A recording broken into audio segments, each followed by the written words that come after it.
समीर, रोहन, अदिति और सिमरन एक साथ एक फिल्म बना रहे थे।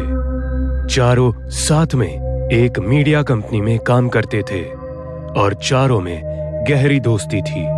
हमारे डायरेक्टर को एक नई लव स्टोरी चाहिए। अरे यार, आजकल की लव स्टोरीज तो बिल्कुल कॉमन हो गई है। हाँ, कुछ यूनिक और अलग कहानी लानी होगी जिससे ऑडियंस को मजा आए। मैंने सुना है शहर के पुराने बंद पड़े लाइब्रेरी में कई सारी किताबें रखी हैं और उनमें बहुत सारी अनसुनी कहानियां बंद है। लेकिन वो लाइब्रेरी सालों से बंद है, वहाँ तक हम पहुँचेंगे कैसे? अगर हमें वहाँ से अच्छी कहानियां मिल सकती है तो फिर हमें कुछ ना कुछ उपाय तो जरूर करना पड़ेगा। चारों एक रात चुपके से शहर की पुरानी लाइब्रेरी में घुसने का प्लान बनाते हैं। वो लाइब्रेरी पुराने कब्रिस्तान के बगल में थी, जिस वजह से उस लाइब्रेरी के बारे में कई तरह की अफवाहें भी फैली थी। चारों उस रात हिम्मत जुटाकर लाइब्रेरी जाने का निर्णय लेते हैं। यार, मैंने सुना है उस लाइब्रेरी के बगल में ना पुराना कब्रिस्तान है और लोगों का कहना है कि उस कब्रिस्तान के आसपास ना कई लोगों ने आत्माएं देखी हैं। तू भी एक इन किताबी बातों में विश्वास करने लगी? हमें लव स्टोरी बनानी है, हॉरर स्टोरी नहीं। अदिति बिल्कुल ठीक कह रही है। हम चुपचाप जाकर लाइब्रेरी से कुछ अच्छी किताबें लेकर वापस आ जाएंगे, किसी को कुछ पता भी नहीं चलेगा। चारों गाड़ी में बैठकर बातें कर रहे थे और लाइब्रेरी की ओर जा रहे थे। तभी अचानक कब्रिस्तान के पास उनकी गाड़ी बंद हो जाती है। अरे, ये गाड़ी बंद कैसे हो गई? बंद हुई भी तो कौन सी जगह पर? हमारे बगल में पुराना कब्रिस्तान है। अरे, तू फालतू का डर रही है। तुम सभी लाइब्रेरी की ओर बढ़ो, मैं ये गाड़ी को देखता हूँ। ओके गाइस, ये सही रहेगा। समीर उस कब्रिस्तान के पास गाड़ी के पास रुक जाता है और गाड़ी को ठीक करने की कोशिश करने लगता है। अदिति, सिमरन और रोहन पैदल लाइब्रेरी की ओर बढ़ते हैं। लाइब्रेरी के पास पहुंचते ही वहां अचानक से उन तीनों के सामने एक पागल सा दिखने वाला व्यक्ति आ जाता है, जिसके बड़े बड़े दाढ़ी और बाल होते हैं और उसने फटे पुराने कपड़े पहने होते हैं। उसे देखकर ऐसा लग रहा था जैसे उसने कई वर्षों से नहाया नहीं है। कहाँ जा रहे हो तुम सभी? उधर मत जाओ, वहाँ मौत है। उस आदमी को देखकर तीनों डर जाते हैं। पागल व्यक्ति तीनों के आसपास अजीब सा उछलता कूदता हुआ घूमने लगता है। कौन हो तुम? हट जाओ हमारे रास्ते से, मौत का साया है। जो भी यहाँ आया है वापस ना जा पाया है। मुझे बहुत डर लग रहा है। तुम चिंता मत करो, मैं कुछ करता हूँ। राहुल वहाँ पर पड़े एक लाठी से उस पागल आदमी को मारकर भगाने की कोशिश करता है। वो व्यक्ति उन तीनों को देखकर पागलों की तरह हंसता हुआ वहाँ से चला जाता है। तुम सबका समय आ गया है। अगर अपनी जान बचाना चाहते हो तो चले जाओ यहाँ से, वरना सब मरेंगे। वो इंसान ऐसा क्यों बोल रहा था? अरे यार, तुम एक पागल की बात पर विश्वास कर रही हो, उसे तो खुद का होश नहीं। चलो जल्दी से जो काम करने आए थे वो कर लेते हैं। तीनों लाइब्रेरी के पीछे की खिड़की का शीशा तोड़कर लाइब्रेरी के अंदर घुस जाते हैं। लाइब्रेरी में कई तरह की पुरानी किताबें रखी होती है। तीनों लव स्टोरी की किताब ढूंढने लगते हैं। उस लाइब्रेरी में चारों ओर अंधेरा होता है। तभी अचानक से एक किताब अदिति के पास आकर गिरती है।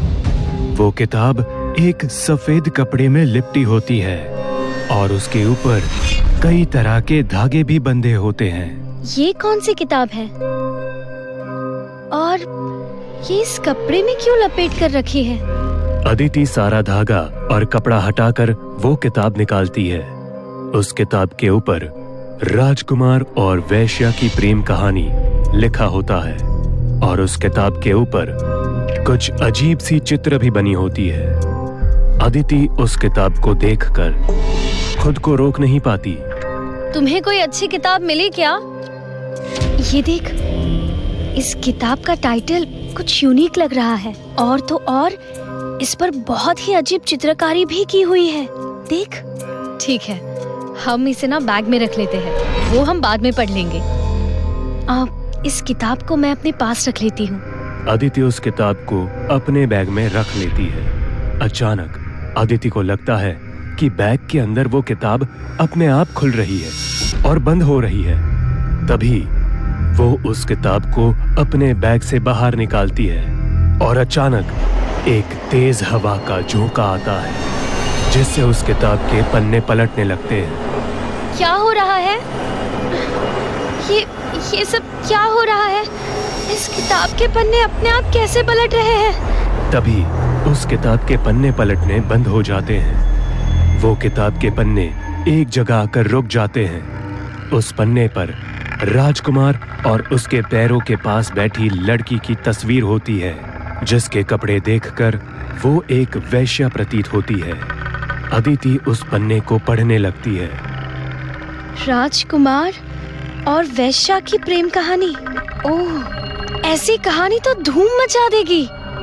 जैसे ही अदिति उस पन्ने को पढ़ती है, उसके होश उड़ जाते हैं। वो डर कर उस किताब को फेंक देती है।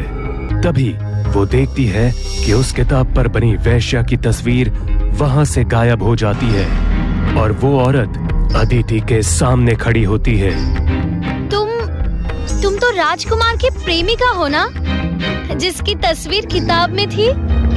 लेकिन तुम बाहर कैसे आ गई? वो वैश्या अपने घुंघरू बजाते हुए अदिति के सर को अपने पैरों से दबा देती है। अदिति के मुंह से आवाज निकलनी बंद हो जाती है। अदिति उससे जान की भीख मांगती है, लेकिन वो वैश्या अदिति के सर को अपने पैरों तले कुचल देती है और अदिति की आंखें और जुबान बाहर आ जाती है। उसके नाक से खून बहने लगता है और वहीं पर उसकी मृत्यु हो जाती है। वो वैश्या अपने बाल बांधते हुए वहां से गायब हो जाती है। हमें यहाँ से निकलना चाहिए। हमने सारी बुक इकट्ठा कर ली है, इसमें जरूर कुछ ना कुछ अच्छा मिल जाएगा। राहुल और सिमरन अदिति को ढूंढने लगते हैं। सिमरन की नजर अदिति पर जाती है। उसे देखकर ऐसा लग रहा था मानो जैसे वो बैठकर किताब पढ़ रही हो। अरे यार अदिति, चल, हमें यहाँ से निकलना है।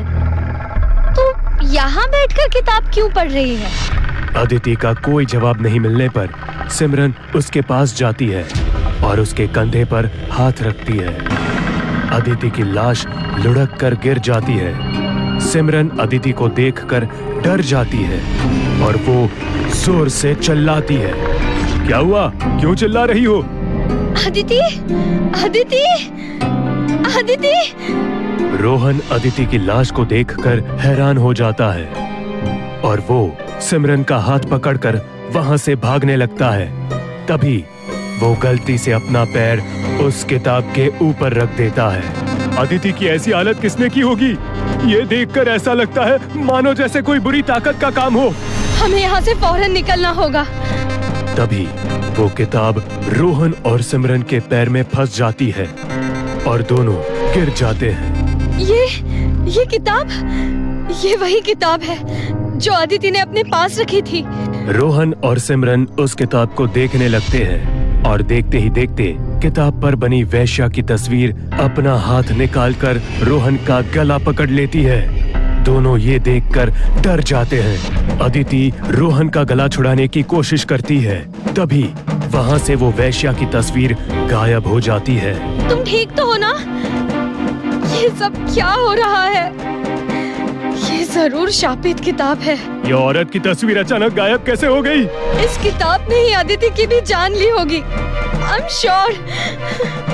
तभी सिमरन और रोहन के ऊपर गाड़ी की हेडलाइट की रोशनी पड़ती है। बाहर समीर गाड़ी लेकर आ चुका था। सिमरन और रोहन को बाहर बुला रहा था। अरे यार, तुम लोग सब बाहर आ जाओ, गाड़ी ठीक हो गई है, चलो यहाँ से निकलना होगा। सिमरन और रोहन उस किताब को वहीं छोड़कर गाड़ी की ओर भागते हैं। वो दोनों जैसे लाइब्रेरी से बाहर निकलने की कोशिश करते हैं, वहां पर वो वैश्या आ जाती है और अपने पायल बजाने लगती है। दोनों ये देखकर डर जाते हैं। कौन हो तुम? और हमें क्यों मार रही हो? हम तो तुम्हें जानते भी नहीं हैं। हमें छोड़ दो, हमें जाने दो, हमें छोड़ दो। तभी वो वेश्या सिमरन और रोहन का गला दबाने लगती है और दोनों को हवा में उठाते हुए कांच की खिड़की पर पटक देती है। देखते ही देखते उन दोनों की मौत हो जाती है। लाइब्रेरी के बाहर से समीर ये सब कुछ देख रहा था। समीर अपने हाथ में एक ताबीज लेकर लाइब्रेरी के अंदर घुसता है। तुम मेरा कुछ नहीं बिगाड़ पाओगी। मुझे पता था ये किताब खूनी है, इसीलिए मैंने अपने दोस्तों को किताब लेने भेजा था। वेश्या समीर को छू भी नहीं पाती है। समीर किताब पर ताबीज बांध देता है और उस किताब को अपने साथ गाड़ी में रखकर ले जाने लगता है। बेचारे मेरे दोस्तों को ये नहीं पता था कि ये सब मेरा करा धरा है। अब मेरे पिताजी प्रोफेसर मंतोष पांडे का रिसर्च पूरा हो पाएगा। ये खूनी किताब का राज अब इस दुनिया को पता चलेगा और पिताजी वेश्या को अपने कब्जे में कर लेंगे। तभी समीर देखता है रोड के बीचों बीच वो वेश्या खड़ी है। वो अपनी गाड़ी का स्टीयरिंग घुमाता है और उसकी गाड़ी सीधा कब्रिस्तान की दीवार पर जाकर टकराती है। समीर की वहीं पर मौत हो जाती है। वो किताब वहीं कब्रिस्तान के पास एक कब्र में गिर जाती है और वहीं दफन हो जाती है।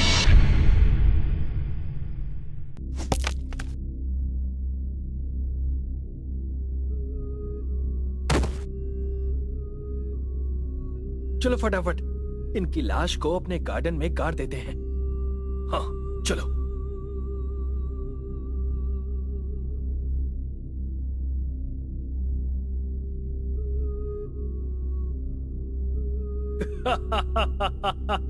अब ये सोना हमारा है। आखिरकार अब हम इसके मालिक हैं। विनोद और मनोज ने जिसे अभी अभी मारा था वो कोई और नहीं बल्कि उनका सौतेला बाप राम प्रसाद था। उन्होंने अपने सौतेले बाप को सोने की पोटली के लिए मारा था, जो वो उनको जीते जी देने को तैयार नहीं था। उसका कहना था कि ये सोना शापित है और जब तक ये उसके साथ रहेगा तब तक वो अमीर रहेंगे और घर में खुशहाली रहेगी। पर सौतेले बेटे इस बात को सरासर झूठ समझते थे। उन्हें लगता था कि उनका सौतेला बाप उनसे नफरत करता है, इसीलिए ऐसे बहाने बना रहा है।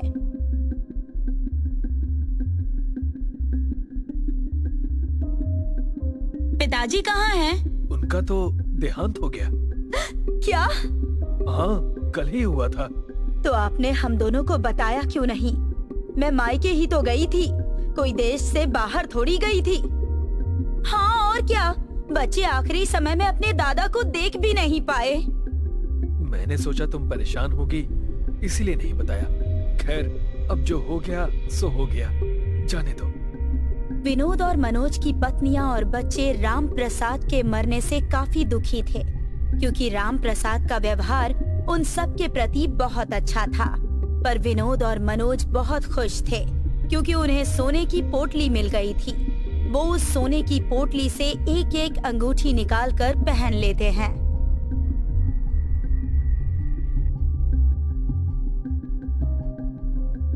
उस रात जब सब सोते हैं तो विनोद और मनोज को नींद ही नहीं आती।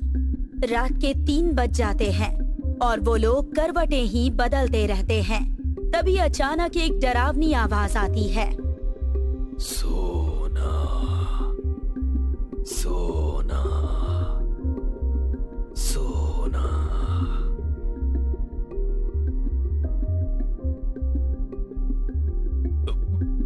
ये कैसी आवाज है?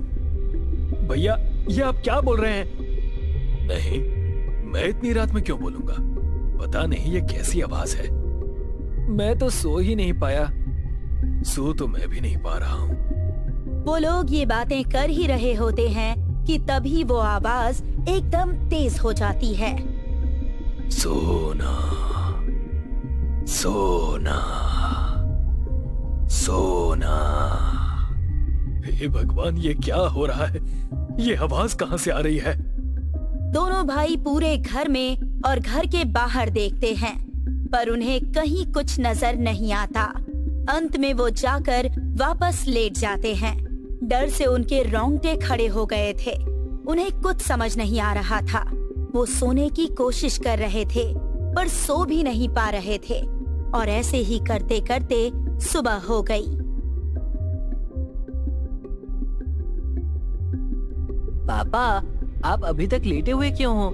सुबह हो गई है, उठ जाओ। बेटा, मैं रात भर सो नहीं पाया। क्यों? पता नहीं। अरे दीदी, इनका भी यही हाल है। पता नहीं क्यों रात भर सो ही नहीं पाए। दिन गुजरता है और फिर रात आती है। विनोद और मनोज अपने बिस्तर पर आंखें खोले पड़े हुए थे।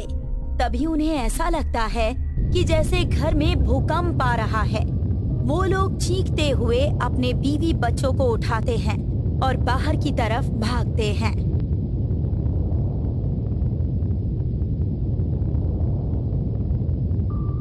अरे ये आप लोग क्या कर रहे हैं? कोई भूकंप नहीं आ रहा। अरे देखो ना, पूरा घर हिल रहा है। मुझे तो लगता है घर गिरने वाला है। ये आप लोगों को क्या हो गया है? चलिए अंदर, कुछ नहीं हो रहा। किरण और शांति जैसे तैसे विनोद और मनोज को घर के अंदर लेकर आती है। वो दोनों तो जैसे पागल से हो गए थे। बड़ी मुश्किल से वो शांत होते हैं और आखिरकार लेट जाते हैं। उनके खुद समझ में नहीं आ रहा था कि 2 दिन से ये हो क्या रहा था। लेकिन उन्हें कहाँ पता था कि मुसीबत तो अभी बढ़ने वाली है। अगले दिन जब विनोद बाथरूम गया तो उसने देखा कि बाथरूम के एक कोने में एक अजीब सा दिखने वाला आदमी उसकी तरफ पीठ करके बैठा हुआ है और उसके शरीर का रंग भी इंसानी शरीर से कुछ अलग था। उसके बाल लंबे थे, सिर पर छोटे छोटे सींग थे।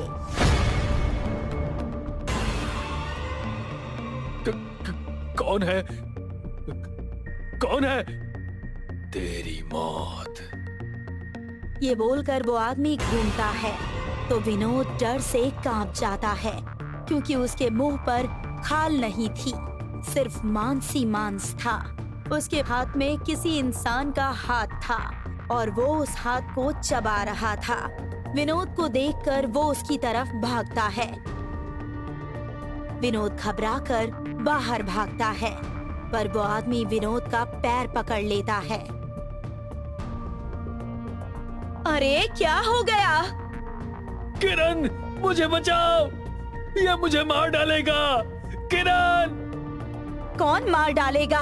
क्या बोल रहे हो आप? ऐसी कई चीजें होती हैं जिससे विनोद और मनोज परेशान हो जाते हैं और उनके बीवी बच्चों को कुछ समझ नहीं आ रहा था कि ये चल क्या रहा है। लेकिन फिर वो सब उनके साथ भी होना शुरू हो गया। क्या हुआ शांति? क्या हुआ? वो शैतान मुझे मार डालेगा। वो मेरा गला घोट रहा था। क्या मतलब, वो तुम्हें भी दिखने लगा? कौन है वो? तभी रिया के रोने की आवाज आती है। वो लोग बाहर जाकर देखते हैं तो पता चलता है कि रिया छत से नीचे गिर गई है। वो लहूलुहान हो गई थी। वो रोते हुए कुछ बताती है कि उसे ऐसा लगा जैसे किसी ने उसे उठाकर नीचे फेंक दिया हो। ये सब देखकर विनोद अपना आपा खो बैठता है और चिल्लाने लगता है। ये हमारे कर्मों की सजा है। हमने पिताजी को मारा तो अब उनकी आत्मा हमसे बदला ले रही है। क्या? पिताजी को आप लोगों ने? विनोद और मनोज उन सबको पूरी बात बताते हैं। किरण और शांति को यकीन नहीं होता कि उनके पति सोने की लालच में ऐसा कुछ कर सकते हैं। अब विनोद और मनोज तय करते हैं कि वो राम प्रसाद की आत्मा को बुलाएंगे और उनसे माफी मांगेंगे ताकि वो उनके परिवार को छोड़ दे। वो ऐसा ही करते हैं। पिताजी, वो हमारी गलती थी, हमें सजा दीजिए, पर हमारे परिवार को छोड़ दीजिए। तुम्हारे साथ जो भी हो रहा है वो मैं नहीं कर रहा, शापित सोने वाला शैतान कर रहा है। क्या? शापित सोने वाला शैतान? हाँ, मैंने न जाने तुम लोगों को कितनी बार बताया, पर तुम्हें मेरी बात पर यकीन नहीं हुआ कि जिस सोने के लिए तुमने मुझे मारा वो सोना शापित है। मैंने अपनी जवानी में शैतान को प्रसन्न करके ये सोने की पोटली पाई थी, जो मेरे परिवार और जीवन को समृद्ध बनाती है। पर बदले में शैतान ने मेरा सोना यानी कि मेरी नींद छीन ली और साथ ही रोज मेरा खून पिया। मैंने इस परिवार को चलाने के लिए ऐसी जिंदगी जी है, पर तुमने मुझे सौतेला समझकर मार दिया। हमें माफ कर दीजिए पिताजी, पर ये शैतान अब हमारे साथ ऐसा क्यों कर रहा है? ये हमारे परिवार को क्यों मार रहा है? क्योंकि ये सोने की पोटली उस शैतान ने मुझे दी थी, वो मुझसे जुड़ी है। पर अब तुमने वो ले ली है तो वो शैतान आजाद हो गया है, वो तुम सबको मार देगा। अगर इससे तुम्हें बचना है तो उस पोटली को ले जाकर वहीं गाड़ दो जहां तुमने मेरी लाश गाड़ी है। वो शैतान तुम्हें रोकने की कोशिश करेगा, पर तुम रुकना मत। ठीक है, अभी करते हैं। विनोद और मनोज जैसे ही उस सोने की पोटली की तरफ बढ़ते हैं तो वो शैतान उनके सामने प्रकट हो जाता है। उसे देखकर वो घबरा जाते हैं, पर फिर भी आगे बढ़ते हैं। वो शैतान उन दोनों को हवा में उड़ाता है और दूर फेंक देता है। पर तब तक सोहन चुपके से जाकर वो पोटली उठा लेता है और विनोद के पास आ जाता है। विनोद उस पोटली को लेकर बाहर भागता है। मनोज भी उसके साथ जाता है। शैतान ये देखकर गुस्से से चिल्लाता है और सोहन को उड़ाकर दीवार पर दे मारता है। अपने परिवार को जिंदा देखना चाहता है तो पोटली वापस अपनी जगह पर रख दे। विनोद और मनोज उसकी बात नहीं सुनते और राम प्रसाद की कब्र खोदने लगते हैं। इधर शैतान किरण, शांति, सोहन और रिया चारों को बाहर ले जाता है और उनकी कब्र खोदकर उन्हें उसमें लिटा देता है। रुक जाओ पोटली के मालिकों, वरना मैं तुम्हारे परिवार को हमेशा के लिए सुला दूंगा। वो दोनों शैतान की एक नहीं सुनते और राम प्रसाद की कब्र खोदकर उसमें पोटली डाल देते हैं। पर इससे पहले कि वो कब्र को वापस बंद कर पाते, वो शैतान अचानक से राम प्रसाद के शरीर में प्रवेश कर जाता है और उठकर अपने दोनों हाथ उन दोनों के सीने के आर पार कर देता है, जिससे उन दोनों की भी मौत हो जाती है और वो उसी कब्र में गिर पड़ते हैं। हे भगवान, ये क्या हो गया? इस शापित सोने ने तो हमारे हंसते खेलते परिवार को उजाड़ कर रख दिया। शापित सोने नहीं शांति, सोने की लालच ने।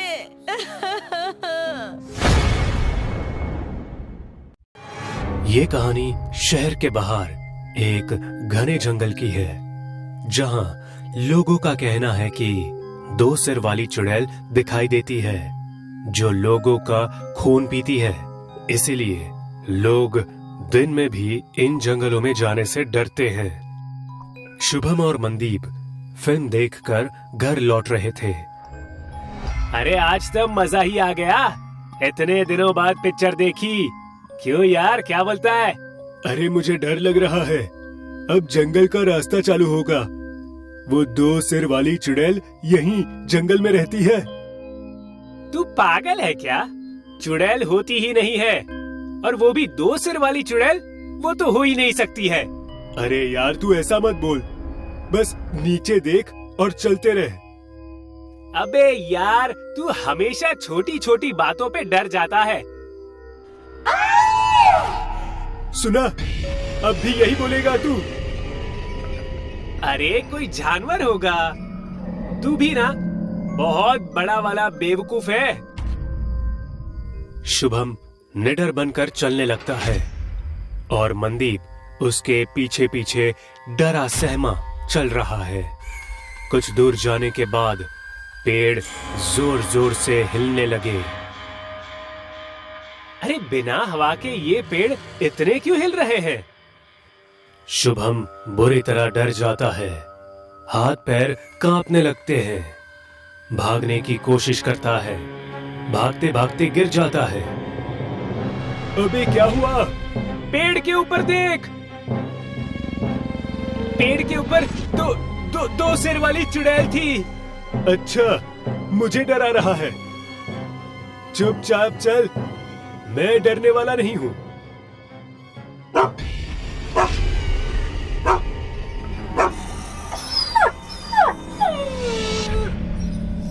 तभी झाड़ियों में से एक कुत्ता बाहर आता है।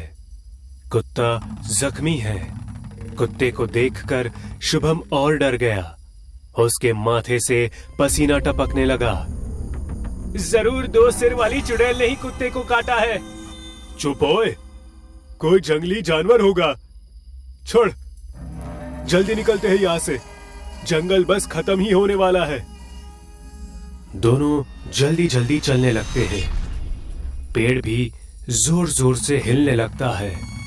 दोनों की नजर पेड़ के ऊपर बैठी दो सिर वाली चुड़ैल पे जाती है।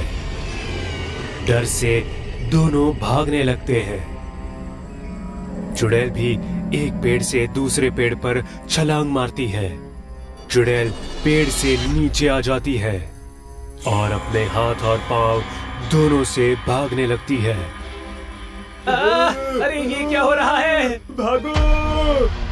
दोनों दोस्त चिल्लाते हुए जंगल पार कर लेते हैं और पीछे देखते हैं। उन्हें दो सिर वाली चुड़ैल नहीं दिखाई देती। मरते मरते बचे हैं आज। जो हादसा शुभम मनदीप के साथ हुआ वो जल्द ही आग की तरह पूरे शहर में फैल जाता है। जिन्हें दो सिर वाली चुड़ैल पे यकीन तक नहीं था, वो भी शाम होने के बाद जंगल के आसपास भी नहीं जाते थे। शहर में शंकर नाम का एक अपाहिज लड़का रहता था। शंकर को दिन भर लोगों की खरी खोटी सुननी पड़ती थी। अरे कैसा अपाहिज बेटा पैदा किया है तूने, ना कुछ कर पाता है, बस घर पे बैठे बैठे जानवरों की तरह खाता रहता है। ऐसा कोई बोलता है क्या अपने बेटे को? नहीं माँ, बोलने दो। मैं अपाहिज तो हूँ ना। हाँ तू है, कहीं जाके मर क्यों नहीं जाता? भगवान करे वो दो सिर वाली चुड़ैल ही तुझे खा जाए, कम से कम उसका तो पेट भरे।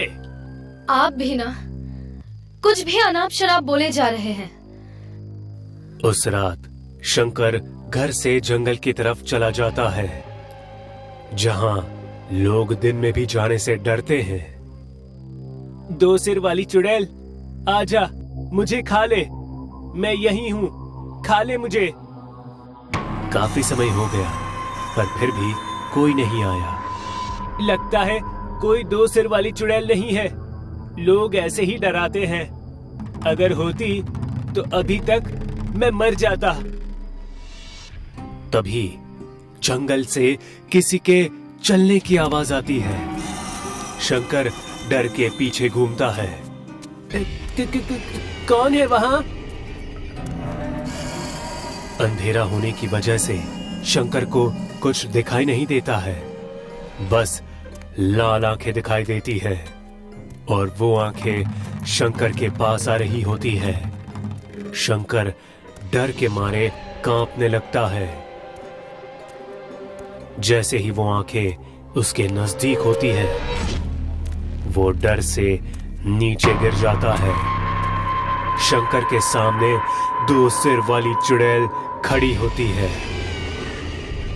मुझे डरना नहीं है, मेरा इस दुनिया में क्या काम, मुझे मर जाना चाहिए।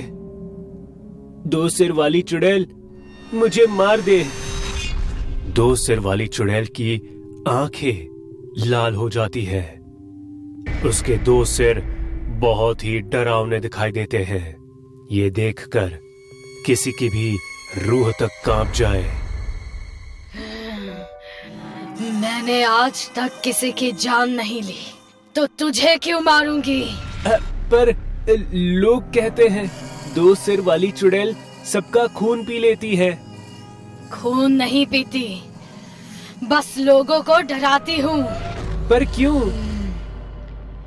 क्योंकि मुझे अकेला रहना है जंगल में, शांति से। पर मैंने कभी किसी की जान नहीं ली। तू क्यों मरना चाहता है? बचपन से ही अपाहिज हूँ, किसी काम का नहीं। मार दो मुझे। मैं भी 2 सिरों के साथ पैदा हुई थी। लोग मुझे देवी की तरह पूछते थे।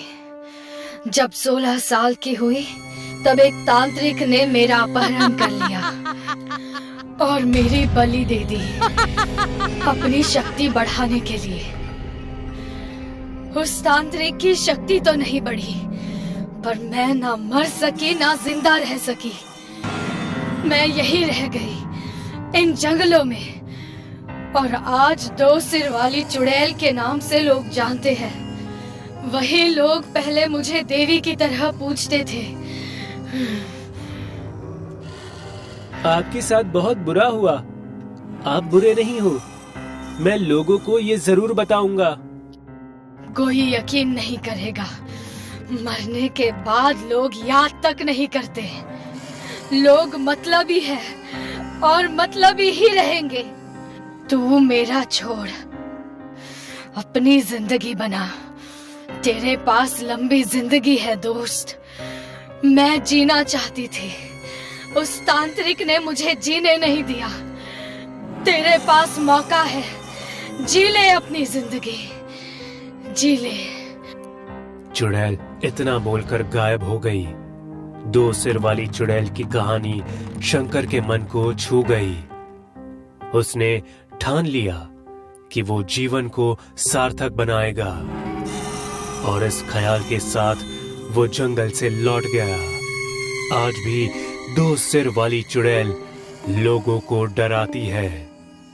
वो नहीं चाहती कि कोई भी उसके जंगल में आए।